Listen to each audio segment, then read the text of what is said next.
Apat na pong bahay naman nasunog sa Mulabe, Zamboanga del Sur at pagnanakaw po ng isang lalaki sa isang tindahan sa Naga City na hulikam. Narito ang Ratchada, Probinsya.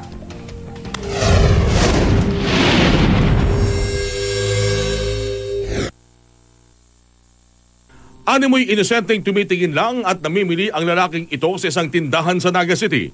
Sa CCTV ng tindahan, makikitang paturo-turo pa ang suspect habang naghahanap umano ng USB adapter.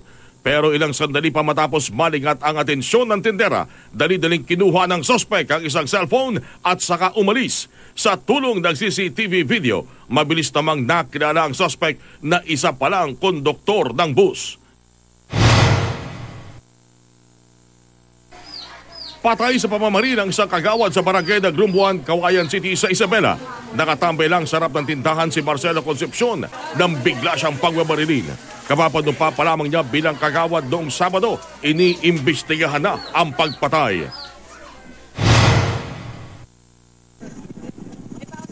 Aabot sa 40 bahay ang nasunog sa barangay Culo, Molabe, Zamboanga del Sur. Dahil masikip ang lugar, mabilis na kumalat ang apoy. Isang lalaki ang nagtamo ng mga paso matapos umanong bumalik sa nasusunog nilang bahay para iligtas ang kanilang telebisyon. Patuloy na iniimbestigahan ng BFP ang sanhi ng sunog.